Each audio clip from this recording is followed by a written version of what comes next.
Oke, assalamualaikum warahmatullahi wabarakatuh. Bagi yang sobat tunggu, ada sedikit masalah dengan kelistrikan, jadi orang baru mulai ini, tapi semoga so aman-aman ini.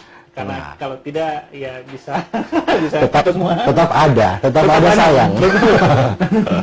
Oke, ada iklan lewat ya. Ada iklan lewat. Oke, kita biarkan dulu operator lewat. Oke, baik teman-teman, kita sudah dengan Om Iswan Febrianto yang sangat luar biasa. Saya menurut kamu tidak ada orang. Tepuk tangan di rumah masing-masing. Masing-masing ya. Semalam kita live, tapi dengan Om Helmi, terus juga Om Iswan juga masuk. Selesai kita live, Om Iswan live, kita juga masuk. Nah, sekarang kita bersama di sini ya. Ini adalah orang yang kalau orang bilang dulu itu ada istilahnya man behind the gun. Nah ini Om Iswan ini, man behind the digital gun. Nah ini bahaya sekali Pak ya. Nah kita tadi bahas soal tadi pada saat sedang persiapan kita bahas soal ramal sebenarnya. Sudah penyelamatan ekonomi udah luar biasa, tapi kita udah kehabisan rencana. Nah Om Iswan menurut saya pribadi, saya nggak tahu nanti kita tanya ke beliau, adalah salah satu perusahaan yang survive. Dan mungkin kena angin tapi bos sepoi-sepoi ya. Buangin sepoi-sepoi ya. Ini mau konfirmasi nih apakah betul Gama Fortisa itu juga merasakan manfaat atau sebagainya. Kita sapa dulu Om Iswan, gimana kabar? Alhamdulillah baik bro. Pio-pio mantap. Sekarang tidak boleh, jadi bagian saja. Kalau saya sendiri sih ya, kalau misalnya dari pribadi dulu, kalau dari pribadi saya sebenarnya COVID ini kalau kita terus-terusan melihatnya dari sisi dia sebagai pandemi, dia sebagai bencana, itu pasti kita hanya akan tetap di rumah saja, kemudian juga di rumah saja, dan kemudian rebahan, tidak produktif. Itu kalau kita lihat dari sisi itu. Tapi kalau misalnya kita lihat dari solusinya, artinya kita fokus ke solusinya, meskipun kita di rumah saja, itu kita bisa tetap produktif. Gitu. Artinya apa gitu? Sesuai tema kita malam hari ini ya, jadi digital marketing gitu. Kita bisa coba survive, kita coba bisa ambil peluang ya dengan teknologi yang ada gitu. Jadi dengan teknologi yang ada saat ini, kita gunakan semampu kita, kemudian kalau ada hal-hal yang kita tidak pahami tentang digital marketing, tentang dunia digital, ya pelajari gitu. Jadi mau tidak mau harus pelajari gitu. Itu dari sisi ini, sisi sekarang personal. Kan maksudnya kalau bicara soal tadi Om Yusuf bilang digital marketing, ini menurut banyak orang ini sebenarnya bahasa langit istilahnya. Beberapa orang bilang digital marketing itu adalah bahasa marketer, bahasa tinggi gitu. Digital marketing itu kan kalau dari secara harfiah kan digital dan marketing ya. Digital kan berarti dunia digital. Tanpa batas, dunia mur dan baut ya istilahnya. Marketing ya penjualan gitu. Jadi bagaimana menawarkan sesuatu ke orang-orang itu melalui platform digital tanpa harus tatap muka. Itu mungkin bahasa harfiahnya. Cuman kalau bahasa sederhananya adalah bagaimana cara kita ya, kita menggunakan media yang ada saat ini, teknologi yang ada saat ini, handphone, sosial media dan sebagainya, itu untuk menawarkan apapun sebenarnya, mempromosikan apapun, memperkenalkan apapun ke orang-orang. Dan pada dasarnya orang-orang sudah seperti itu saat ini. Contoh Facebook ya. Orang semua sudah punya Facebook. Di Gorontalo saja ada 600.000 orang sesuai data dari Facebook. 600.000 orang pengguna Facebook seluruh provinsi. Itu yang aktif setiap bulan. Belum lagi yang akun-akun bodong ya. Akun bodong itu banyak. Akun bodong yang banyak. Nah, itu juga ya mereka sudah menggunakan platform digital. Dan marketing bukan cuma soal jualan saja, bukan hanya tentang jualan produk, tapi juga membranding diri, memperkenalkan diri ke orang-orang, itu juga sudah digital marketing ya sebenarnya. Aktivitasnya. Luar biasa ya. Berarti kan kalau secara tidak sengaja atau tanpa disadari, orang-orang sudah memanfaatkan digital marketing. Ya. Apalagi nih di masa Covid. Betul. Ya kan? Orang dipaksa kan. Bagaimana caranya mengerti dan paham ini digital marketing. Iya. Nah, ada tafsir baru nggak soal digital marketing sebelum COVID dan pasca COVID sekarang ini? Sebenarnya tidak ada sih. Gayanya juga sama, kemudian juga tekniknya, flow-nya, atmosfernya juga sama. Cuman saat ini ya perbedaannya adalah banyak sekali pendatang-pendatang baru di dunia digital marketing saat ini. Gitu. Jadi kalau misalnya dulu pernah saya nulis status itu, selamat datang di dunia yang baru gitu. Jadi dari sisi ini ya, jadi kalau dari sisi usaha, dari sisi UMKM, bisnis.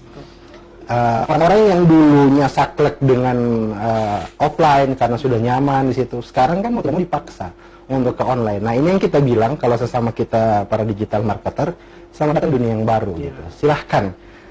Istilahnya gini, kita tidak akan mencemooh teman-teman, kita tidak akan merendahkan teman-teman untuk masuk ke sini. Jadi tidak perlu malu, kalau tidak tahu silahkan tanya gitu.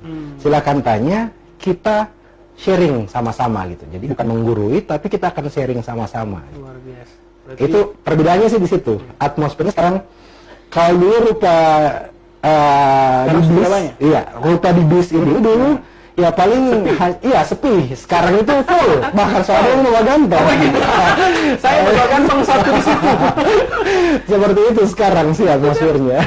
Tapi menarik loh. Tadi Om Ihsan bilang dunia digital marketing itu sebelum dan setelah COVID itu tafsirnya nggak begitu terlalu berpengaruh. Sementara sistem dan banyak sekali hal itu di bisnis lain itu berubah drastis. Harus merubah benar-benar drastis. Bahkan tidak sedikit yang mati.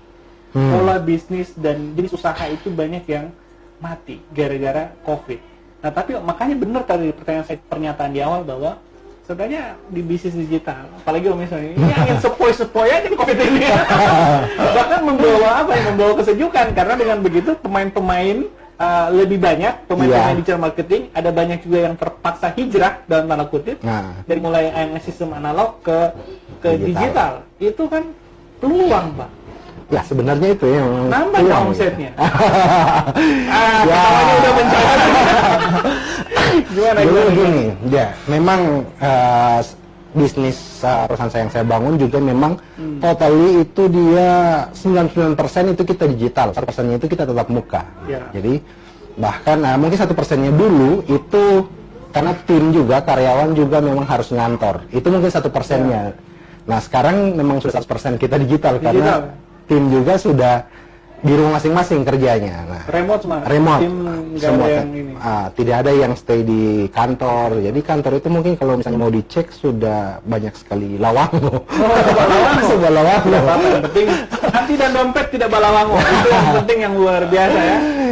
Jadi gini Om Maumi, jadi dulu itu memang seperti yang saya bilang di awal tadi, kalau kita lihat fokusnya kita di COVID ini, di pandemi ini adalah karena ini wabah, bencana, maka orang cuma stuck di situ gitu. Nah, di Gama sendiri jadi setelah COVID yang mulai itu kan awal Maret ya di Indonesia. Nah, apalagi kemudian di Gorontalo muncul di April.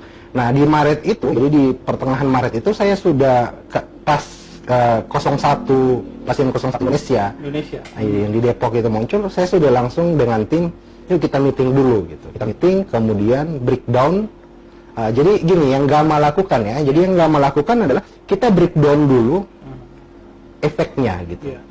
Karena sudah akan ada work from home, jadi orang tetap di rumah saja. Jadi itu kita breakdown dulu. Entah itu yang jadi target market kita, yang jadi nanti calon klien kita, maupun masyarakat-masyarakat yang memang calon pembeli dari klien-klien kita, karena kan Gama itu kan secara tidak langsung dia B2B, jadi dengan pemilik usaha, kemudian nanti pemilik usaha ini kita bantu promosikan, lalu nanti klien terbesarnya itu dari mana? Dari B2B atau B2C? Sorry ya teman-teman, untuk sederhana. B2B itu adalah business to business, artinya antar perusahaan dan perusahaan. B2C adalah business to customer. Langsung ke customer, langsung ke pelanggan gitu ya. Langsung jualan ke pelanggan. Pak, ini kita harus betul. Karena banyak yang baru belajar juga yang mau nonton ini. Siap. Jadi gimana? Banyakan mana? Jadi sebenarnya 80% kita itu B2B, jadi dengan perusahaan atau dengan pemilik bisnis, dengan business owner. Business ownernya. Jadi memang, tapi memang meskipun dia pribadi, dia merepresentasikan bahwa dia adalah perusahaan. Kira-kira seperti itu. Iya, jadi seperti itu. Jadi secara otomatis yang kita kapan pandemi berakhir, maka mereka saving gitu. Mereka perhitungkan sekali untuk pengeluaran.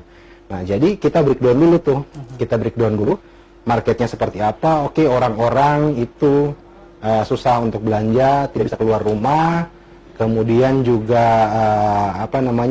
ketika mau kita tawarkan produk yang cukup tinggi nilainya, itu pasti mereka akan berpikir Nah, jadi untuk bertahan ya, jadi sebenarnya Gamma juga efeknya kena gitu. Tapi ibarat pohon ini begitu tertiup angin, kita langsung coba langsung berdiri, kemudian bikin kuda-kuda, pasang kuda-kuda yang ini ya tidak kuat, dia kan fondasi dan bangunannya kuat Pak. jadi memang udah gitu dia berada di posisi memang jauh dari angin topan gitu. Jadi kena Iya, meskipun kena kita oke, coba oke. ini sehingga create produknya pun kita create produk yang sesuai dengan market gitu. Dan alhamdulillah memang setelah COVID ini, ya, setelah masa pandemi ini, malah business owner juga ternyata melihat hal yang sama gitu. Orang-orang karena ada di rumah, jadi mereka ya bagaimana caranya untuk bisa mempromosikannya Tetap jualan meskipun orang-orang di rumah. Customernya ada di rumah. Jadi ya sudah, ya business owner ya tetap ke kita gitu. Kalau skala Gorontalo kan kalau saya lihat kan banyak bisnis yang Om Iswan itu di luar. Ya. Saya lihat 90% memang. racingnya itu di luar. Saya bahkan pernah buat artikel sendiri itu soal Iya. orang-orang digital yang sedang ada di luar itu kaya-kaya luar biasa ya. Nah, misalnya kalau lihat secara lokal nih, pesanan-pesanan lokal mungkin nggak seberapa, tapi trennya kalau lokal bagaimana dengan digital? Jadi ya kalau lokal sendiri memang saat ini sudah mulai dipaksa untuk ikut gitu. Nah, buktinya apa? Jadi kita sekarang ada bukti yang konkret kalau misalnya di Gorontalo sendiri. Kayak yang pertama yang mungkin Patali gitu mulai ada Patali, kemudian platform-platform yang lain gitu yang sudah mulai bangkit, mulai muncul, dan kemudian masyarakat juga ikut beradaptasi dengan itu gitu. Jadi sebenarnya atmosfer digital marketing itu di Gorontalo juga ya tidak beda jauh dengan yang di ini gitu, dengan yang ada di luar. Sama aja begitu di Gorontalo. Iya, jadi sama sebenarnya. Cuman ya mungkin Ada peningkatan. Iya, ada dari yang dulu mungkin sekarang mulai ada peningkatan dan mungkin dari sisi kita teman-teman, saya teman-teman yang lain, bahkan mungkin Om Omi sendiri gitu yang paham tentang digital marketing, tentang dunia digital itu lebih mengedukasi lagi. Jadi masyarakat di Gorontalo mungkin bisa lebih diedukasi lagi tentang begitu hebatnya sebenarnya digital marketing ini untuk mereka gitu. Jadi UMKM yang saat ini mungkin kena adalah kan tadi sudah disebut bahwa memang kehadiran banyak ya. Pak Tali juga hadir kita. Kemudian Babli. Saya mau tanya sebentar itu. Tade Pula. Jangan ketawa gitu. Saya tuh tidak enak nanya ini. Nah, dan lain-lain ya teman-teman. Itu kan saya lihat wah trafficnya luar biasa. Kita sudah punya ukuran yang pasti, tapi luar biasa. Pak Tali saja secara internal saya melihat trafficnya gila, memang gila ya. Pesanannya itu luar biasa, dan itu di waktu kami sempat off beberapa hari itu membludak. Iya, maksudnya orang-orang menanyakan, bahkan sampai posting di portal saya kan sampai waduh posting Pak tolong Pak Tali, padahal ini posisi libur, dikira nggak mungkin nggak libur. Nah ini kan melihat situasi seperti itu kan masyarakat sedang dipaksa. Iya. Persoalannya adalah di bisnis online pedagang dan pembeli itu nggak selalu connect. Betul. Begitu. Nah, kebanyakan pedagang kita masih adalah orang-orang yang berusia 40-50 tahun ke atas. Nah, pembeli kita adalah orang-orang berusia milenial, 30-an, 20-an. Sehingga secara sederhana bisa dibilang bahwa pedagang ini adalah orang-orang yang masih analog, kebanyakan. Memang banyak juga yang sudah tercerahkan, tapi ada juga beberapa yang masih analog. Sementara pembeli adalah digital. Nah, mengkonekkan ini itu kan menjadi problem tersendiri. Gimana itu, Om Iswan? Jadi kalau pertama saya membiasakan bahwa ini bukan masalah gitu. Jadi ini juga sebenarnya bukan bukan problem, bukan kesulitan, tapi ini tantangan sebenarnya. Jadi saya dari kali itu saya merubah mindsetnya bahwa ini tantangan. Nah, yang berikut adalah dari sisi penjual maupun pembeli itu sama-sama harus ada edukasi. Yang paling penting di awal itu adalah penjual gitu. Jadi masif di awal adalah menurut saya masif di awal adalah mengedukasi penjual seperti apa menjual di dunia online itu seperti apa gitu, karena akan beda atmosfernya gitu. Karena transaksinya kan tidak tatap muka ya. Jadi mengedukasi para penjual ini sangat penting, dan itu memang butuh kerjasama semua pihak gitu, bukan hanya praktisi digital marketing. Kendala yang ada, artinya tantangan yang ada saat ini dari sisi pembeli Iya. itu adalah takut ditipu ketika mereka berbelanja di online. Nah, dengan hadirnya pemerintah itu bisa legitimasi. Iya. Ya, Pak Tali sudah cocok sekali dengan ini itu apa namanya ya, menghadirkan itu, kemudian mungkin bisa mengedukasi nanti para. Jadi harapan kita itu, jadi Pak Tali itu bukan hanya sekedar saja shopping centernya apa ya, shopping point. Tapi juga nanti akan menjadi sebuah komunitas bagi para pedagang, dan mereka nanti akan belajar di situ bagaimana cara bisa mandiri untuk belajar. Jadi meskipun istilahnya gini, tanpa Pak Tali pun kita sudah bisa karena kita dapat ilmunya dari Pak Tali gitu. Betul. Sebenarnya saya juga waktu ya. Pak Tali kemarin itu sebenarnya pesimis. Gitu ya. Tapi kok layak dicoba. Maksudnya begini loh, dalam kondisi kita sama-sama terkena efek Ya, dari kena musibah efek. ini, harus ada yang bergerak, harus ada yang Betul. melakukan sesuatu begitu. Harus gerak. Ternyata ketika ide-ide kreatif itu didukung oleh pemerintah, itu laju. Laju Itu ya, responnya luar biasa. Di kabupaten menginisiasi juga, kemarin saya undang juga Kak Haris, si Pardi ya. Meskipun memang si Pardi itu mengalami kendala adalah bahwa trafficnya tinggi, kemarin dia cerita. Tapi kemudian Janja belum sesuai dengan ekspektasi. Tapi kan itu berproses. Ya, sekarang udah mulai luar biasa, udah banyak sekali pedagang yang masuk. Nah, memang dukungan pemerintah sangat dibutuhkan. Betul. Gitu. Makanya kita yang mungkin berharap ke pemerintah. Nah, yang pemerintah itu kita masukkan ke apa namanya? Jadi ada ini dua lah gitu. Jadi tidak menjadi prioritas gitu. Tapi ketika misalnya mereka datang, jago. mereka kan lihat kita ini gitu. Iya, jarang orang yang baru pemerintah jadi opsi kedua. Ya, artinya bukan ini saja, cuman siap.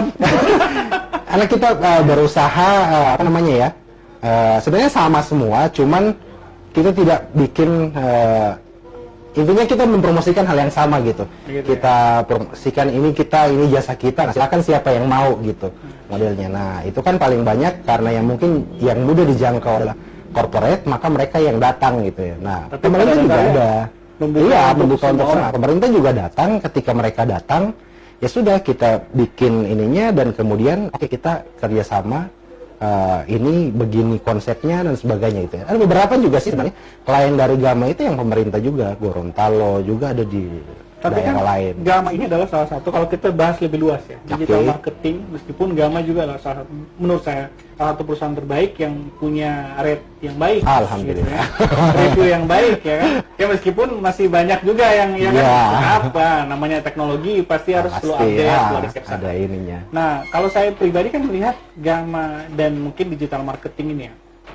Misalnya nih yang ada yang nonton misalnya, terus mereka adalah orang-orang yang terdampak COVID.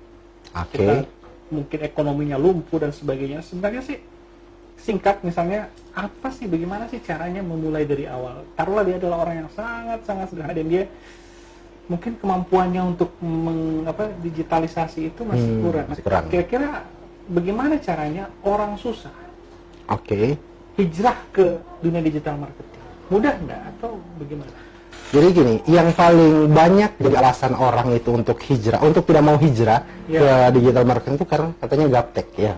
Jadi banyak, kita gaptek, tidak bisa pakai ribet dan sebagainya. Jadi kalau saya berprinsip tambah urusan.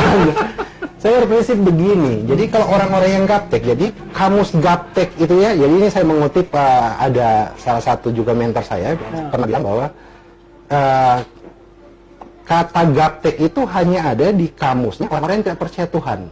Gitu. Artinya apa? Artinya semuanya tidak ada yang gaptek, cuman kemauan untuk belajar saja yang tidak ada gitu. Orang yang junior juga bisa mengalahkan senior ketika dia latihan, belajar dan sebagainya. Jadi sebenarnya yang pertama itu jangan berpikir gaptek dulu. Semua bisa dipelajari pelan-pelan gitu. Intinya pelan-pelan. Yang masalahnya adalah kan pasti butuh proses. Yang masalahnya adalah orang-orang ketika dari awal ingin mulai terjun ke sana, langsung ingin mengharapkan sesuatu yang sangat besar gitu. Misalnya, ambil contoh misalnya, ada yang misalnya mau menduplikasi konsep pasar online yang saat ini lagi marak. Ada yang ingin menduplikasi hal tersebut, tapi mereka langsung minta bagaimana ada sistem yang bagus, kemudian bagaimana ia otomatis bisa pakai kartu kredit, bisa pakai OVO dan sebagainya. Nah ini kan kemudian ketika itu stagnan, tidak ada yang mau buat, ketika mau buat pun dia juga harus mahal, butuh biaya, sementara kondisi seperti saat ini, ya Jadi akhirnya tidak jadi gitu. Nah, jadi berpikirlah apa yang bisa orang bikin saat ini, itu yang dibikin gitu. Apa yang bisa kita lakukan saat ini, ya itu yang dibikin. Saat ini misalnya baru ada akun Facebook dan tergabung di portal, ya itu dulu. Kemudian pelan-pelan mulai pelajari, ya live di portal. Itu kan banyak sekarang ibu-ibu yang live di portal. Oh iya, banyak yang belum tahu juga. Oh, banyak yang sudah tahu ya. Om Yos itu admin portal Gorontalo. Tapi jarang aktif. Jadi kalau misalnya mau dagangan kita dipin di portal gimana? Susah ya, nggak boleh ya. Sebenarnya tidak ada juga gitu. Siap, tidak tidak ada harganya dan turun. Iya, tidak ada. Jadi suka-suka kita saja mau siapa yang kita pilih. Oh begitu. Ya, Karena Bapak suka dengan kita ya, supaya lancar lah ya. Iya. Nah, atau misalnya lihat portal juga kan kalau kita dan mungkin tidak tahu mau apa begitu setelah punya produk, terus mau bikin apa ini produk ini? Iya. Mau jual malu begitu kan? Banyak bukan cuma gapteknya, malu lah, tidak percaya diri. Terus produknya masih banyak kekurangan ini itu, nanti takut orang bully. Nah, apalagi itu kan mentalitas seperti itu. Akhirnya kalau di Gorontalo ini memang mentalitas cukup tinggi kalau mau lihat. Iya. Bagaimana orang memang pada dasarnya situasi sekarang ini kalau kita di kalangan pengusaha di situasi terdesak kita nggak ada malu lagi. Iya. Kadang-kadang kita sampai jual, kita kadang-kadang sampai jual aset tapi nggak masalah. Iya. Kita aset itu hanya barang yang bisa kita dapatkan lagi. Nah, bagaimana untuk orang-orang yang seperti itu? Jadi sebenarnya kunci kalau misalnya dari kacamata saya melihatnya, orang-orang yang misalnya tidak kayak tadi itu malu, baper, kemudian bisa baper, kemudian juga takut tidak laku, takut orang bully dan sebagainya, itu karena tidak tahu caranya, tidak tahu ilmunya gitu, tidak tahu ilmunya. Nah, jadi sebenarnya poin penting itu adalah lakukan apa yang ada dulu dengan ya kalau misalnya di WA Group ya WA Group dulu atau di portal dan sebagainya. Nah, cara untuk jualnya boleh searching kan. Ada paket data gitu. Apalagi saat ini di masa pandemi ini kan banyak sekali para business owner, para business coaching itu yang sering live di Facebook secara gratis, bisa kita buka, kita pelajari ilmunya dan sebagainya. Termasuk ini saat ini ya? Ya, termasuk saat ini. Termasuk saat ini. Jadi itu yang begini. Jadi sebenarnya mental itu kenapa dia drop mentalnya karena dia tidak tahu mau ngapain gitu. Nah, jadi pelajari itu gitu. Jadi sebenarnya belum ada kata terlambat mempelajari. Yang penting ada kemauan. Iya, gitu ya. Yang penting ada kemauan gitu. Helmi komen. Pengen ada yang komen. Keren kaosnya ada never give up. Iya. Jangan menyerah lah. Jangan batanya yang bikin basuar ente. Ana yang batanya yang basuar bro. Ya, suara ini bro. Ini bukan pengaruh ini ya. Ini pengaruh lampu. Jadi kita agak-agak sedikit semangat juga ya. Saya kan kulit hitam jadi harus di ini dengan pencahayaan. Kayaknya harus menaikkan. Masih nggak buat itu. Ente tahu orang sama ya. Ini kan terkait dengan ini tadi kalau kita kembali ke masalah digital marketing, orang-orang yang baru mau belajar dan sebagainya, itu kan sekarang ini pemerintah, kalau kita kembali ke pemerintah, karena memang di situasi seperti ini pemerintah bahwa harusnya pemerintah juga membagikan minimal kalau kayak di digital marketing itu brutal ininya lah ya, brutal kebijakan brutalnya adalah membagikan paket data bagi para pelaku UMKM. Karena kan banyak yang bahkan tidak bisa beli paket data Om Iswan. Mereka mau jualan gimana? Sementara lainnya jalan tolnya untuk digital marketing adalah internet. Itu dulu memang harus dilakukan. Handphone secanggih apapun kalau dari internet itu susah. Tapi internet, karena menyediakan paket data di kampus mungkin ada, itu pendidikan. Iya, betul. Nah, kita belum melihat ada dari pemerintah mungkin untuk sumbangsi paket data untuk pelaku digital marketing atau UMKM yang saat ini jualannya adalah marketing. Betul. Begitu. Atau mungkin listrik kita lihat itu luar biasa. Tapi kan ini gimana? Ya, jadi memang ini juga sebenarnya penting juga untuk pengadaan internet ya. Karena memang kita lihat situasi saat ini kan belum semua mungkin jaringan internet juga belum bisa semua. Berpikir mungkin lebih ibaratnya kita naik ke atas lagi, kita akan bisa melihat lebih ini lagi. Ya mungkin sama seperti kata Om Helmi semalam gitu. Saya sempat nonton itu kata sediakan umpan bukan sediakan pancingnya gitu untuk ininya. Nah, jadi sebenarnya secara garis besar ya dalam dunia digital ya, digital marketing di Gorontalo lebih khususnya itu tolak ukur saya di portal gitu, bagaimana cara mereka jualan, bagaimana cara mereka live dan sebagainya, sehingga saya bisa mengambil kesimpulan sendiri ya dari segitu bahwa sebenarnya kalau misalnya kita ingin melibatkan pemerintah, edukasi untuk mereka ini yang sangat penting gitu. Kenapa edukasi? Karena ketika mereka sudah paham tentang itu, mereka akan bisa mendapatkan jalan masing-masing. Insight ide mereka itu bakalan liar karena sudah tahu ininya ilmunya, mereka sudah tahu, sehingga menciptakan sebuah produk yang dalam dunia digital ya untuk saat ini jadi lebih gampang karena mereka. Tapi mau edukasi bagaimana Om Islam? Kan nggak boleh kumpulin orang sekarang. Nah, pergunakan teknologi sebenarnya. Edukasi digital yang mau diedukasi adalah soal digitalnya. Soal digital ya. Dia belum tahu ini pakai Zoom dan sebagainya. Lalu mau diedukasi? Nah, betul juga. Jadi mungkin digital. Kalau saya ya, jadi ini kalau misalnya saya pribadi, kenapa saya sampai saat ini ketika misalnya ingin sharing ya, mungkin sharing seperti ini dan sebagainya, itu saya tidak menggunakan Zoom gitu. Ya. Karena memang terbatas orang yang paham tentang Zoom untuk ini. Artinya mungkin saat ini mungkin banyak orang yang mulai belajar, tapi tidak sedikit juga orang yang belum paham gitu. Tapi dengan Facebook ya, jadi ya minimal. Jadi gini, kalau misalnya saya untuk saran ya, misalnya kalau pemerintah misalnya yang saat ini banyak sekali kan sekarang halaman-halaman pemerintah yang cukup ramai, hanya tentang update COVID dan sebagainya. Kenapa tidak diisi juga dengan edukasi-edukasi seperti ini gitu ke masyarakat? Dan itu pasti banyak yang nonton gitu. Mereka dengarin kok Pak. Ya mereka dengar mereka ya. Mereka dengarin ini. Jadi ini saya yakin mereka dengarin. Ini kritik, ini saran gitu. Iya. Diisi dengan edukasi, edukasi seperti ini. Jadi ya terserah misalnya mau dari mana saja, atau misalnya mau relay video-video YouTube tentang edukasi tentang bisnis. Kalau misalnya tidak ada narasumber yang harus didatangkan, itu kan di video-video mereka para mentor bisnis juga banyak bertebaran di YouTube dan halal juga sebenarnya, karena tidak dia di YouTube dan memang tidak juga tidak dimonetize, artinya dia tidak ini, kita tampilkan juga di fanpage ya secara gratis juga gitu untuk edukasi ke masyarakat gitu. Jadi kenapa tidak seperti itu? Dan saya yakin akan banyak yang nonton dan pasti akan banyak juga yang teredukasi marketing gitu ya. Bahkan juga ada beberapa lembaga, beberapa pihak yang mengundang kita gitu untuk ini, kita feel free gitu untuk ininya, modelnya. Bahkan memang niatannya memang kita juga tidak ingin dibayar, tapi memang karena sudah ada budgetnya, ya sudah, tidak masalah, kita ini saja gitu. Cuman yang jelas saat ini pun kayak kemarin sebelum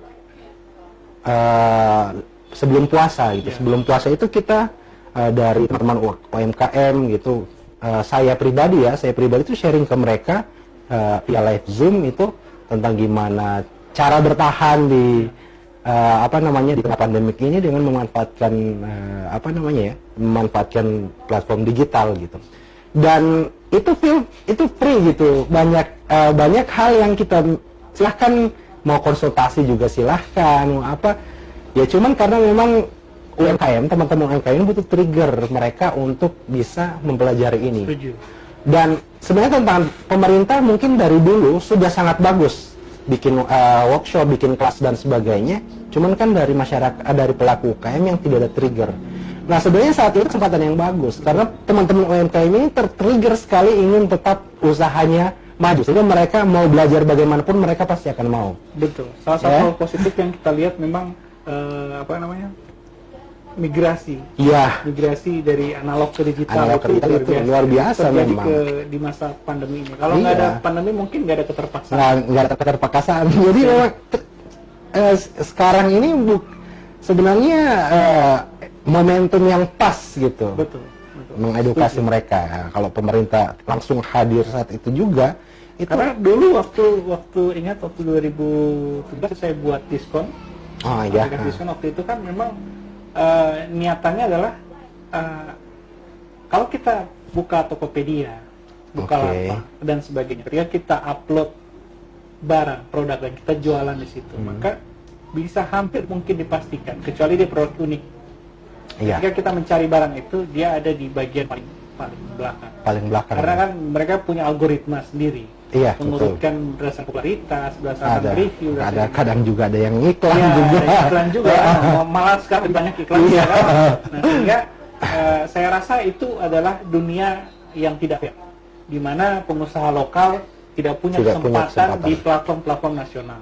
Maka kita buatlah platform lokal, gitu ya kan? Hingga nanti suatu saat pedagang ini bisa bisa bersaing di kolamnya sendiri. Gitu. Iya. Walaupun tujuannya juga tetap mau yang besar, nanti pindah ke kolam besar. Tapi di kolam kecil dari sini dulu ya, besar dulu di sini, baru kemudian ini ya. Makanya saya senang sekali waktu banyak aplikasi-aplikasi atau sistem-sistem atau website pasar online yang hadir. Semalam saya lihat juga kan ada beberapa di Manado, di Gorontalo ada beberapa. Itu kan bentuk campaign juga. Iya, secara otomatis orang-orang kan mulai masuk ke situ, mulai teredukasi. Akhirnya ekonomi ini bisa berputar sendiri, sehingga mau itu lockdown, mau PSBB, jadi normal itu orang jadi mandiri untuk bisa tetap bertahan karena mereka sudah mempelajarinya gitu. Betul. Dan mereka situasi ini akan bagus menurut saya. Ini situasi COVID yang salah satu sisi positifnya. Jadi kita beralih lah, tidak perlu lagi waspada dan sebagainya, cuman jangan terfokus pada problem ini gitu. Bagaimana mencari solusinya, kita fokus ke sini, ya imun kita juga naik gitu kan. Jadi modalnya begitu. Tapi kalau misalnya ngomong-ngomong soal marketplace itu memang dari Gama sendiri sebenarnya sekarang itu kita lagi sebenarnya belum mau dipublish ya. Sudah duduk di sini. Jadi memang saat ini ya kita lagi coba meng-create salah satu yang mungkin juga berdasarkan yang ini tadi Om Omi ya.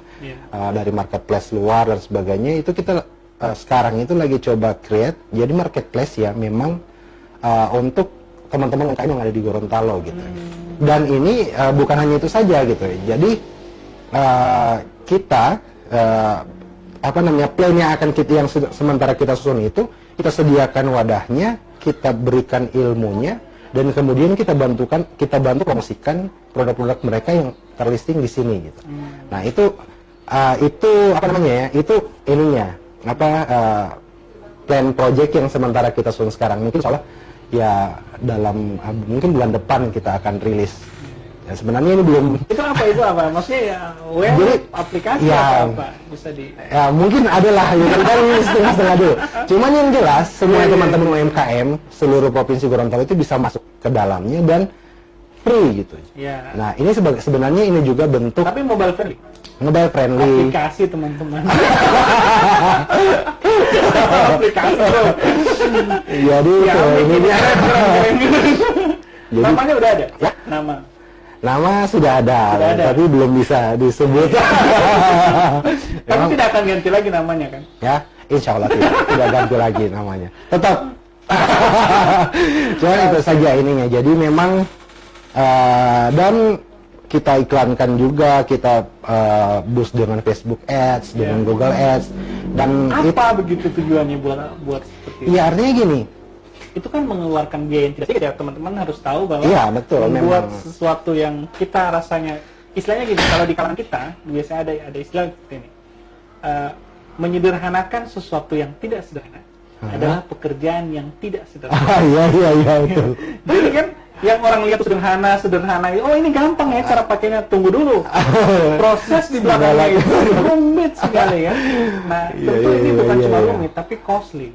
Ini pasti mengeluarkan biaya bisa membuat kayak. Jadi goals kita memang pertama itu. Jadi goals kita karena gini, kita sadar ya Gama Advertisa itu Gama itu artinya tempat nyari uangnya dia 90% di luar daerah modelnya. Jadi apa sih sebenarnya yang bisa kita sebenarnya kita di Gorontalo kontribusi lah di Gorontalo seperti apa. Memang kontribusi selama ini sudah kita ini juga, cuman bagi kita apalagi saat ini ya, jadi kenapa kita tidak coba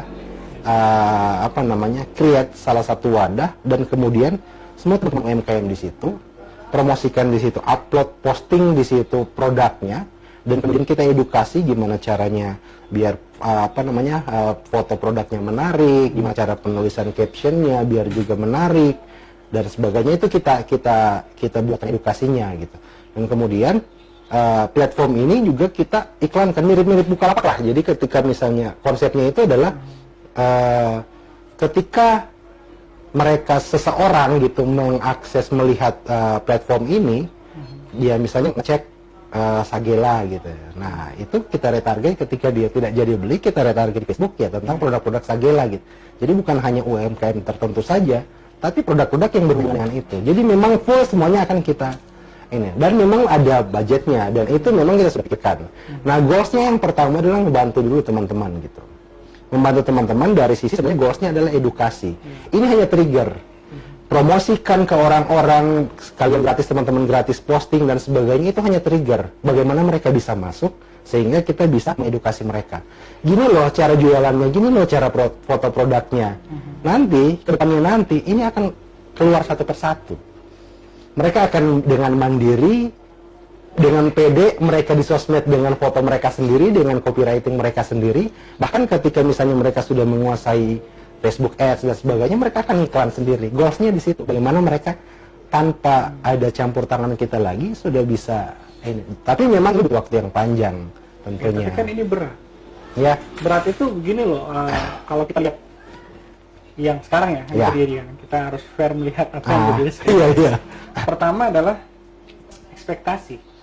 Betul. Ekspektasi. Ini kita harus ekspektasi ini dua, ekspektasi konsumen dan ekspektasi si pedagang. Si pedagang. Nah, yang berat itu sebenarnya ekspektasi pedagang, gitu. Karena mereka berharap ketika masuk di aplikasi ini, maka dengan pelatihan, dengan segala macam itu mereka akan otomatis meningkatkan omset. Gitu. Padahal kan ada banyak unsur ini yang mempengaruhi peningkatan omset. Kualitas barang termasuk produknya. Ini kan agak-agak apa ya? Ini berat. Menanggung ekspektasi, dan ketika ekspektasi itu tidak terpenuhi, maka orang pertama yang disalahkan adalah si aplikator. Orang pertama loh, apa jual penghuni ini kan? Nah, lalu kedua adalah ekspektasi konsumen. Ekspektasi konsumen ini berharap bahwa pelayanannya harus cepat dan memuaskan, sehingga ketika seseorang memesan sesuatu barang misalnya dibeli dalam platform tadi marketplace dan aplikasi ini harus pas mereka takarannya, mutunya, kualitasnya, dan sekali lagi ketika ekspektasi tidak terpenuhi, maka yang pertama kali disalahkan bukan pedagangnya, karena konsumen akan memikir, oh ini punya si ini aplikasi, kenapa tidak disortir terlebih dahulu, siapa yang akan tidak dimoderasi begitu postingan-postingan jualan. Bagaimana memecahkan satu poin masalah ekspektasi. Jadi gini, kalau misalnya di plan yang sudah kita susun ya saat ini itu memang sudah selesai sih, tinggal kita sudah masuk tahap develop ininya sebenarnya sekarang. Jadi yang yang pertama yang kita lakukan untuk sebagai pilot project adalah teman-teman UMKM yang sudah sering berinteraksi dengan kita gitu. Artinya berinteraksi dengan kita itu maksudnya misalnya saya nih, saya pernah sharing di teman-teman komunitas UMKM binaan Pegadaian, binaan BRI, binaan ini gitu. Jadi mereka yang jadi target kita mereka dulu, karena mereka sudah ini gitu. Yang pertama seperti itu. Nah, ini untuk lagi-lagi di awal branding yang akan kita munculkan itu bukan tentang ini aplikasi bisa untuk mempromosikan ini. Karena bosnya kita adalah edukasi ke mereka sehingga nanti mereka akan bisa membuat ini sendiri. Jadi ini hanya sebagai trigger produk mereka dikenal dan sebagainya, dan memang ada filterisasi gitu. Jadi tidak sembarang produk yang masuk. Dan kemudian juga mirip ini transaksinya juga akan seperti marketplace, akan seperti Bukalapak dan sebagainya. Jadi transaksi ada bukan rekening pihak ketiga. Ada rekening pihak ketiga sebagai escrow. Ya, itu lebih berbahaya lagi. Makanya sudah kita mengambil uang jawab ini. Itu kita resiko yang kita ambil, makanya memang butuh waktu lama kita bikin. Tapi ini si konsumen tadi mendaftar di aplikasi apa tadi namanya? Adalah.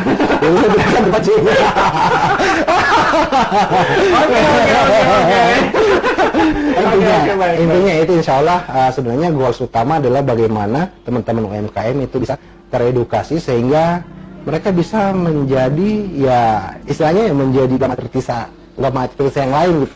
Menjadi anak muda yang lain, artinya dengan ini mereka sendiri gitu. Iya. Saya mau tanya nih, nakal sedikit soal monetisasi dari aplikasi ini, kemana arahnya? Jadi berat ya. Berat ya? Ininya memang tidak secara langsung ya, jadi clue-nya adalah goals kita ya secara ini ya secara bisnis ya. Jadi goals kita memang tidak secara langsung tentang money gitu. Ya. Tapi kan saya harus tanya, soalnya ini kan cost-nya besar, Pak. Iya memang.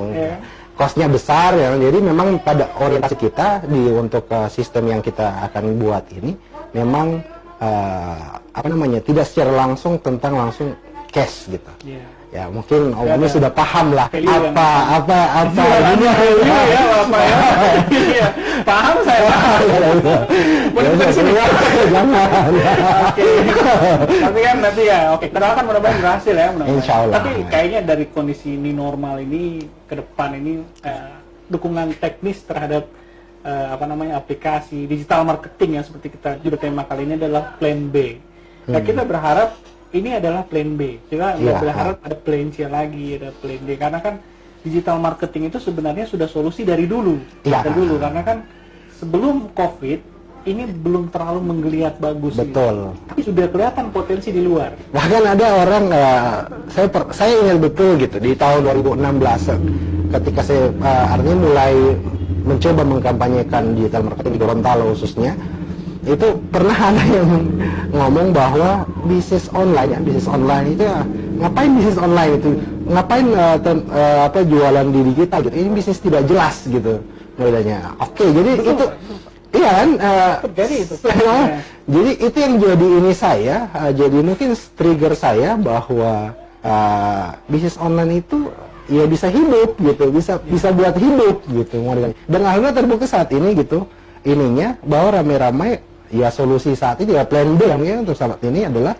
dengan digital marketing. Entah apapun model pola struktur yang akan mereka buat untuk bisnis mereka nanti yang dari offline ke online ini, yang jelas adalah ketika mereka menggunakan platform digital ya sudah berarti ya digital marketing. Karena kan waktu itu saya ingat juga ya waktu saya presentasi Fatali waktu itu memang situasinya sudah haruskan kita menggunakan sistem digital waktu itu. Tapi masih ada juga orang-orang yang bilang bahwa waktu itu ya waktu saya presentasi ini masih antara mau dibuat atau tidak. Bahwa nggak bisa, kita nggak boleh menggantikan pasar. Pasar itu salah satu keunikannya adalah kita bisa negosiasi langsung, tawar-menawar dengan si pedagang. Terus kan rasanya di dunia digital kita membutuhkan kepastian. Iya. Tawar-menawar itu namanya diskon, misalnya kalau kita ada potongan harga, promo, ada promo dan sebagainya. Salah satu yang membuat orang yang ke mall misalnya, kalau di analognya digital kan mall, adalah kepastian harga di sana. Di sana harganya sudah tertera di labelnya, sehingga orang membeli tanpa memikirkan ini benar nggak harganya kan? Iya, karena sudah tahu itu. Sudah tahu kan, berarti memang banyak di luar sana, bahkan di situasi saat ini memang masih membutuhkan edukasi. Tapi kan gini, ruang publik untuk edukasi soal digital marketing itu sempit. Jelas sekali. Kenapa? Orang-orang yang seperti kita, berapa orang di Gorontalo yang mengkampanyekan ini terus menerus? Ini berapa orang di Gorontalo? Podcast ini kan supaya banyak yang lihat kan. Kita upload di YouTube juga. Sebenarnya ayo teman-teman kita sama-sama gitu, sinergi kita edukasi. Orang-orang masih kurang percaya gitu. Kita sempat berkelakar 2016 itu bahwa orang-orang seperti kita ini kayak dukun. Maksudnya gimana kayak dukun? Terjadi gara tuyul. Nah itu kan gimana? Masih pernah kan? Ini bapak ini di rumah terus tapi mobilnya udah ini beratur jangan ya. Banyak begitu teman-teman menghadapi situasi seperti itu. Akhirnya bagi pelaku yang memang concern di bidang pendidikan digital marketing itu jadi problema juga. Betul. Kanal kita sempit, ruang-ruang publik untuk mempublikasikan bahwa digital marketing adalah solusi juga sempit. Menurut kita nggak punya datanya. Kita berharap pemerintah punya datanya. Tapi apakah sekarang pertanyaannya adalah apakah pemerintah punya data untuk pelaku UKM digital? UKM mungkin iya. Saya pernah gitu ya. Jadi ini cerita masa lalu gitu. Artinya beberapa tahun lalu kalau tidak salah gitu. Jadi ada grup WA gitu ya. Grup WA, komunitas teman-teman UKM dan sebagainya. Kemudian list data gitu, melis data, ayo coba data teman-teman UKM yang saat ini sudah menggunakan platform online untuk promosinya gitu, di data nama usahanya dan sebagainya gitu. Lalu kemudian tiba-tiba ada yang nanya di grup, ini data buat apa gitu, modelnya seperti itu. Lalu si yang ini juga yang minta data itu bilang, nanti kalau misalnya ada dari pusat yang nanya, kita ada datanya gitu. Kemudian saya langsung, loh memang tidak ada datanya gitu. Kalau misalnya tidak ada datanya, ya sudah bikin sekarang, mumpung ada grup, bikin minimal Google Form gitu untuk data mereka gitu. Oh kita tidak, ini untuk aplikasinya dan sebagainya gitu. Kita belum ada dana untuk bikin aplikasi dan sebagainya gitu. Nah, saya berprinsip bahwa tidak memerlukan dana gitu. Ya seperti yang saya katakan tadi, bahwa apa yang bisa kita buat, saat ini ya sudah dibuat. Kalau misalnya ada yang gratisan, ya sudah pakai gratisan untuk data gitu. Dan dari situ saya berkesimpulan bahwa memang masih agak sulit ya, data yang saya nggak tahu sekarang ya, insya Allah sudah lengkap datanya. Cuman data di pemerintah itu tentang UMKM itu mungkin ada data UMKM kemudian, tapi yang secara up to date mungkin belum bisa ini. Tapi juga berat juga Om. Masalahnya kan kalau kita bicara dengan birokrasi, betul itu, bahwa belum ada dananya. Nah, ini bukan sekedar soal dana juga bagi birokrasi. Karena saya beberapa saya agak intens kemarin belakangan ini. Itu soal kalau ada dananya, artinya ada programnya. Kalau ada programnya, artinya sudah sempat diadakan sebelumnya. Sudah sempat dikonsepkan. Nah, kita akan ketemu beberapa orang, tapi sedikit sekali birokrasi yang berani untuk pasang badan bypass bahwa udah nggak ada dana, nggak ada program, tapi jalan ini kan tahunan kan, tahunan harus dikonsepkan kan jauh hari sebelumnya. Betul. Sementara situasi ini terjadi tiba-tiba, maka perlu ada orang yang memang, saya kayak kemarin di podcast kemarin kan, termasuk Pak Haris Someng, juga di kota juga seperti itu. Mereka mampu melampaui itu, melampaui keberadaan dana itu dan programnya, sehingga mereka menggap. Tapi kan biasanya orang-orang seperti itu tidak banyak. Dan kalau kita melihat ya, birokrasi kita memang masih birokrasi mungkin 3.0, karena belum semua memanfaatkan teknologi untuk bekerja, masih banyak. Maka ketika new normal seperti ini, COVID seperti ini, mereka dipaksa kerja, itu luar biasa Pak, luar biasa. Tapi perubahan pola hidup kan juga akan berpengaruh. Dan kalau saya sih poinnya gini, bagaimana kalau misalnya kita para yang ada di dalamnya gitu, yang dia dalam bergelut di dunia digital marketing ini, ayo sama-sama kita kolaborasi, mengedukasi dengan dengan kalian masing-masing gitu. Om Omi misalnya dengan podcast ini juga sebenarnya salah satunya gitu. Kita mengedukasi teman-teman UMKM, bahkan juga masyarakat secara umum ya di Gorontalo itu tentang dunia digital, bahwa dunia digital marketing itu saat ini ketika kalian menemukan seorang penjual, itu tidak melulu dia tentang penipuan gitu, karena yang paling banyak itu adalah itu. Bahkan di saya sendiri pun gitu ya, bukan dari Gorontalo juga, artinya pedulnya bukan dari Gorontalo, bahkan sudah jelas-jelas nomor rekening perusahaan, di situ ada logonya, ada alamatnya dan sebagainya, masih dicap penipuan gitu. Ini bukan penipuan ya gitu. Jadi ya sebenarnya kuncinya edukasi Om Omi gitu. Bagaimana kita mengedukasi mereka dari berbagai sisi tentang digital marketing ini. Nah, endingnya tentang nanti mereka bisa menjual, dari sisi penjual itu bisa menjual banyak produknya, pembeli juga bisa membeli, itu nanti akan terjadi secara alamiah gitu. Tapi kan kalau kita lihat kembali ke persoalan nih, kolaborasi ini kita gaungkan dari 2016 dulu. Kolaborasi ini sebenarnya ini ngeri-ngeri juga Pak kita bahas kolaborasi. Karena kan saya sampai susah begitu mengungkapkan kan. Kolaborasi ini kan juga menjadi perkara adalah ketika orang-orang di dalam satu riba itu singanya terlalu banyak. Paham ya? Jadi semua punya ideologi dan prinsip masing-masing, cara kerja masing-masing, akhirnya kolaborasi tidak terjadi. Padahal di situasi pandemi, kita ini ada di inside boat. Kita di dalam perahu yang sama. Yang sedang sinking, lagi tenggelam nih perahu. Masih berkelahi nih di lantai atas kan. di bawah ini udah sudah bahkan ya mungkin sudah udah tenggelam. udah Pak. tenggelam.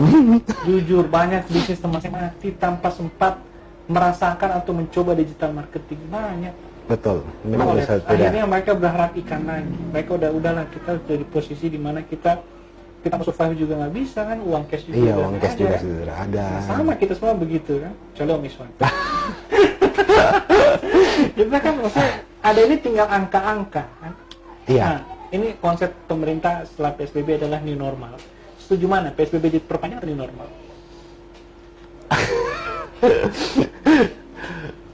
Kalau ya saya tidak ingin ini alasannya ya. Setuju Cuma aja, saya cuma tanya setuju mana. saya lebih ke PSBB. PSBB diperpanjang.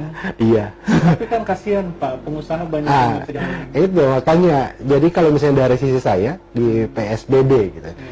Mengenai nanti bagaimana teh. Ini kan sebenarnya kebijakan apapun yang akan diberikan oleh pemerintah nantinya itu mau PSBB ataupun new normal sebenarnya efeknya tetap juga ke masyarakat. Ya, betul. Nah, jadi sebenarnya kuncinya kalau misalnya plan D kita mau sepakat bahwa digital marketing adalah plan D, bagaimana mereka bisa paham tentang si plan D ini sehingga mereka bisa ya kadar gini ya.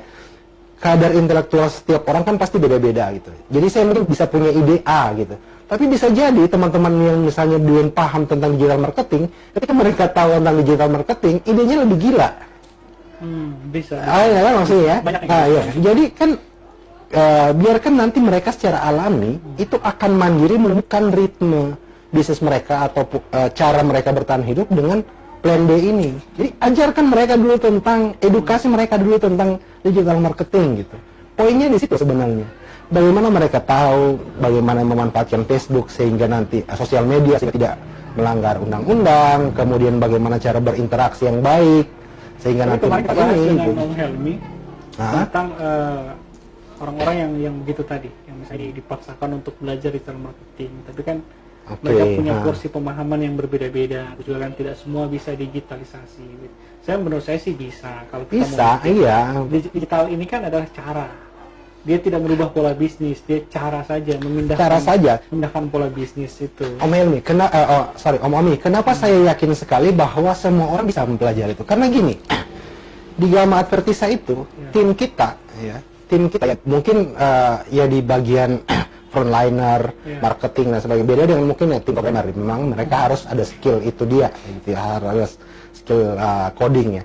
Tapi di sisi marketing, di sisi di sisi customer service dan sebagainya, ketika kita bikin syarat untuk yang mau bergabung dengan kita lowongan pekerjaan, itu kita pertama kita tidak mensyaratkan harus lulusan apa. Mau lulusan SD pun sini gitu. Kita tidak mensyaratkan bahwa dia harus paham tentang digital marketing, tidak. Sini kita ajarkan gitu. Yang penting mau belajar. Yang penting mau belajar. Dan percaya atau tidak, kemarin ada tim kita, jadi saya butuh seorang advertiser ya, jadi yang membantu saya untuk ngiklan di Facebook, Facebook Ads. Bahkan saya minta ke tim, cari orang yang tidak tahu sama sekali. Bukan orang yang berpengalaman atau ini, cari orang yang tidak tahu sama sekali, sini kita ajarkan gitu. Memang butuh proses, banyak orang yang berarti gugur di situ. Digital marketing itu bisa dipelajari semua orang. Oleh siapa saja. Coba lihat, artinya teman-teman yang mengaku, yang mungkin yang sudah 4 tahun ke atas gitu, yang mengaku sudah tidak ini lagi, tapi buktinya ada WhatsApp. Itu kan juga teknologi. Mereka pelajari itu dan mereka ahli bagaimana cara join group, bagaimana cara ketik enter dan sebagainya, bikin emotion, bikin emot icon gitu. Itu kan juga dipelajari gitu. Betul. Sehingga mereka bisa. Iya. Jadi bisa karena biasa. Karena biasa. Jadi makanya saya pemegang mau di normal, PSBB, yang mana aja yang terbaik dan itu gitu. Kalau misalnya kita sepakat bahwa digital marketing ini plan B, ya itu sama-sama kita edukasi teman-teman masyarakat Gorontalo. Misalnya pemerintah secara khusus meminta Om Iswan untuk terlibat melakukan edukasi ini. Silahkan gitu. Jadi ada beberapa teman yang di pemerintahan sering nanya, kalau misalnya kita mau bikin ini gitu. Saya bilang, oke, Kak, apa yang bisa saya bantu gitu. Cuman memang saya disclaimer bahwa saya tidak akan masuk ke dalam gitu. Artinya saya tidak akan masuk sebagai tim ini gitu yang bagian pemerintah. Saya silahkan, saya masyarakat Gorontalo, seorang praktisi dan saya juga seorang pengusaha di Gorontalo. apa yang bisa saya bantu dengan ilmu yang saya miliki? Ayo kita ini bersama gitu modelnya. Kita kemarin bahas juga soal matinya merek. Matinya merek dalam artian bahwa penelitian terbaru bahwa secara global orang-orang karena situasi pandemi kan mulai menahan uang cash yang ada, sehingga mereka tidak lagi membeli merek. Merek ini kan harga jualnya tinggi, mereka harus ganti. Apalagi merek itu nggak sembarang didapatkan, itu melalui tahap demi tahap. Nah, maka itu masuk menjadi salah satu unsur yang menambah harga.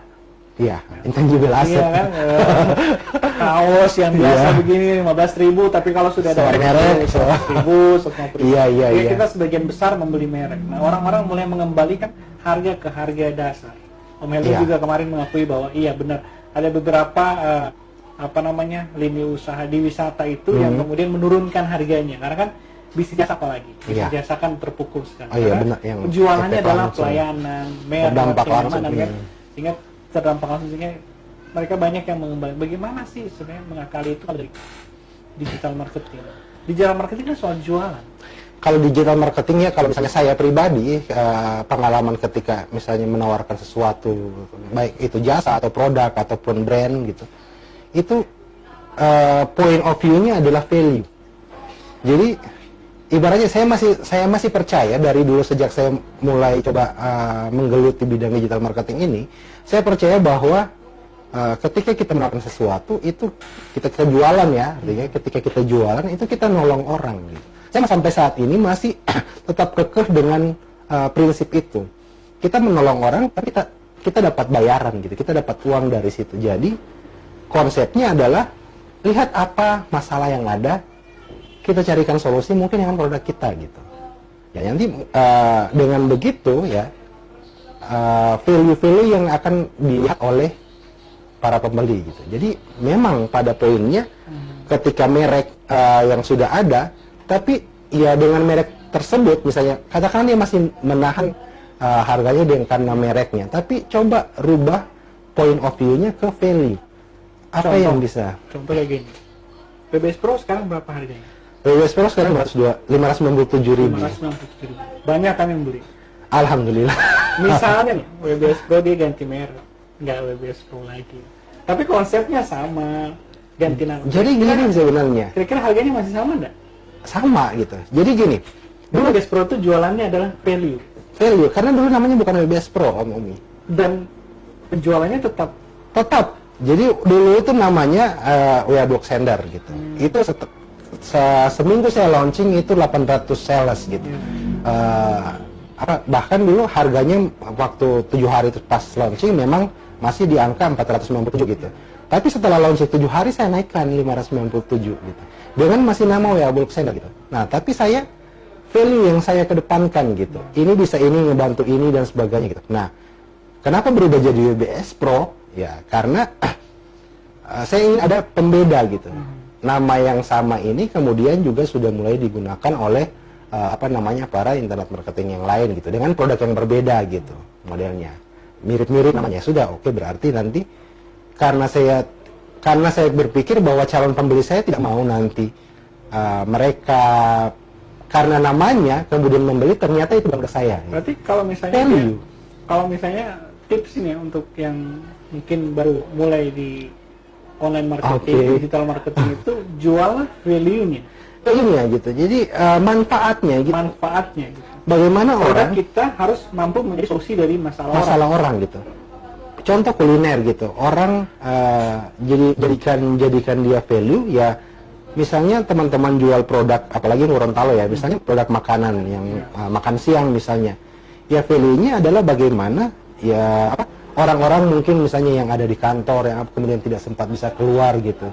Value-nya adalah ya sudah nanti orang antar oleh makanan masih panas-panas gitu. Jadi pembedanya di situ. Gitu. Itu bisa menjadi nilai tambah. Iya, nilai tambah gitu. Kalau misalnya ada yang contoh misalnya mungkin donat gitu. Yeah. Saya jadi ngomong donat itu saya pernah ingat istrinya Om Omi dulu pernah beli donat. Kemudian nah, itu parah gitu. Tidak bisa dimakan dan sebagainya gitu. Iya. Jadi kalau misalnya konsepnya dibalik, meskipun apa namanya, packagingnya mungkin tidak terlalu wah gitu. Tapi kalau misalnya masuk menjadi solusi untuk orang-orang, itu pasti dipilih gitu modelnya. Jadi kalau saya pribadi, saya selalu mengedukasi orang untuk produk ya, kalau misalnya kita jualan. Misalnya ini orang mulai menanyakan, dia nggak punya bisnis, tidak punya keahlian, tidak tahu apa yang mau dijual. Kira-kira kalau misalnya mereka memulai berbisnis, bidang dan jenis bisnis apa yang sekarang ini, mungkin tidak hanya satu ya, mungkin bisa sebutkan beberapa yang lagi in, dan mungkin yang lagi banyak orang-orang, ya, terutama di masa COVID ini, yang lagi banyak orang-orang cari gitu. Kalau misalnya jadi sebenarnya konsepnya sebenarnya sama, Om Is. Konsepnya sama. Terus terang saya dulu mulai dengan digital marketing juga memang tidak ada produk, tidak ada uang, nggak ada koneksi internet doang gitu ya. Nah jadi jadi kalau misalnya Gorontalo sendiri ya, untuk teman-teman, tips teman-teman, lihat siapa pemilik produk gitu. Siapa yang punya produk, datangi mereka, bantu jual. Jenis produknya itu bukan menjadi problem. Tidak menjadi problem sebenarnya. Artinya gini, jenis produknya itu akan mengikuti siapa yang butuh ini gitu. Produk market value-nya, iya, dimana. Marketnya gitu. Misalnya suka kuliner gitu, makanan siap saji misalnya. Ya sudah, berarti siapa yang akan butuh yang akan mendapatkan manfaat dari makanan ini. Begitupun misalnya hijab gitu. Siapa yang akan mendapatkan manfaat gitu. Nah, edukasi mereka tentang itu gitu. Sehingga produk jadi tidak masalah ya, teman-teman, tidak masalah. Iya gitu. Apa yang mau dijual, tapi yang pasti di dunia digital marketing ini kita harus mengambil peran sekarang menurut saya. Iya. Dari 2015-2016 itu memang kita campaign luar biasa soal digital marketing, tapi menurut pribadi juga, mungkin Om Iswan juga setuju bahwa ini adalah momentumnya. 2020 adalah momentumnya, karena COVID memaksa orang hijrah, eksodus dari analog ke digital. Eksodus karena memang benar-benar meninggalkan semua analog. Saya berharap nggak kembali lagi. Setelah COVID kembali lagi. Wah, ini kan apalagi kan tafsir masyarakat tentang new normal. Ada beberapa yang menafsirkan new normal itu adalah kembali ke keberadaan normal, padahal tidak. Iya. Itu adalah kenormalan yang baru. Sehingga kita perlu merubah semua pola hidup, termasuk mungkin ini akan menjadi solusi. Kemarin juga saya ingat betul bahwa Bentor itu menjadi salah satu kendaraan yang dipertimbangkan untuk new normal secara nasional. Karena kan posisinya dan cara social distancing banget ya. Social distancing banget, tinggal dipakai penutup plastik di antara ini sudah maksudnya sudah terpenuhi semua standarnya. Karena penumpang berada di depan, di belakangnya tinggal. Itu makanya ini menjadi masalah kemarin bisa menjadi solusi hari ini. Jadi mungkin itu podcast kita malam ini. Panjang ini. Mungkin terakhir misalnya, statement apa gitu yang mau dikasih tips atau apa gitu untuk teman-teman yang saat ini lagi mendengarkan. Iya, jadi memang tadi ya, intinya adalah stop berandai-andai gitu. Stop berandai-andai. Andai saya punya sekarang saya punya modal 15 juta, saya akan bikin ini. Andai saya jago digital marketing, saya akan bikin ini. Stop berandai-andai seperti itu. Apa skill, ini yang teman-teman sumber daya teman-teman yang miliki saat ini, gunakan itu pelan-pelan, mulai pelajari. Apalagi kalau misalnya dalam digital marketing gitu, tidak sekaligus bisa kita pahami semuanya gitu. Pelajari pelan-pelan dan berdamai dengan mempelajari itu gitu. Banyak orang yang tidak merasa bosan lah, ini susah, nikmati itu gitu, nikmati, dan prosesnya worth it dengan hasilnya nanti gitu. Percaya saya, perjuangan yang kita lakukan untuk mempelajari sesuatu itu hasilnya worth it, apalagi dalam digital marketing gitu. Ininya gitu. Jadi, dan yang terakhir ya itu tadi, jangan beranggapan bahwa kita gaptek. Gaptek itu hanya ada di kamus orang yang tidak percaya Tuhan gitu. Ya, karena Tuhan yang menciptakan kita gitu ya, pasti kita sempurna gitu. Tidak ada gaptek gitu. Banyak orang punya keterbatasan, yang punya kekurangan lebih lah dari kita. Iya. Bisa luar biasa. Bisa luar biasa gitu. Jadi memang ini gitu. Jadi lakukan gitu, gercep. Kuncinya lakukan. Ya, makasih banyak Om Iswan. Ini podcast yang menurut saya malam ini adalah salah satu podcast yang bergizi. Banyak muatannya, padat, tapi semua ilmu ya. Kita bicara ilmu semua di sini ya. Pesan. Iya, ini kan free ya. Saya pikir ini luar biasa Om Iswan sudah mau berbagi ilmu. Ini ilmu yang dipelajari selama bertahun-tahun ke belakang, diramu dalam satu podcast ini. Semoga manfaat. Insya Allah. Podcast ini akan kita upload juga di YouTube, jadi nanti akan kita sebarkan linknya. Jadi bagi yang mungkin tidak sempat nonton atau hari ini mungkin ingin mendengar kembali, nanti kita upload. Tenang, di page juga Hebat Studio juga masih ada. Secara tidak dihapus ya. Tidak dihapus, Iya, kita iya. ada backupnya supaya ini akan menjadi menurut saya adalah catatan sejarah bahwa pada 2020 hal ini pernah kita bicarakan. Kita mendoakan yang juga mendengarkan. Saya berharap juga nanti suatu saat juga akan undang perwakilan pemerintah. Saya sedang karena mereka sih yang paling penting sih sebenarnya. Iya betul. Karena mereka kita harus mendengarkan langsung. Kunci itu. Kuncinya mereka ya. Kuncinya itu mereka. Gitu. Iya. Kita di bawah ini sudah sangat luar biasa. Kalau misalnya tidak dapat dukungan, Ya, sebenarnya sih akan jalan juga gitu. Iya. Tapi dengan dukungan seperti Lebih Pak masif Ali dan gitu, seperti itu luar biasa. lebih Luar biasa. masif. Mendapat dukungan dari pemerintah itu privilege tersendiri bagi Iya, betul, digital betul. marketing. Kita berharap ini adalah plan B dari menyelamatkan ekonomi Insya Allah. digital, ekonomi Gorontalo pada khususnya. Terima kasih sekali lagi Om Iswan. Terima Saya kasih. mendoakan mudah-mudahan aplikasi yang namanya tadi apa? Adalah pokoknya. Insya Allah. Doakan tidak akan ada kendala. Mudah-mudahan tidak ada kendala. Kita menunggu inovasi yang lain juga dari Om Iswan yang luar biasa. Oke baik teman-teman, podcastnya saya akhiri dulu karena sudah 1 jam kita bersama dengan teman-teman. Kita ketemu di podcast lain. Terima kasih. Assalamualaikum warahmatullahi Assalamualaikum warahmatullahi wabarakatuh.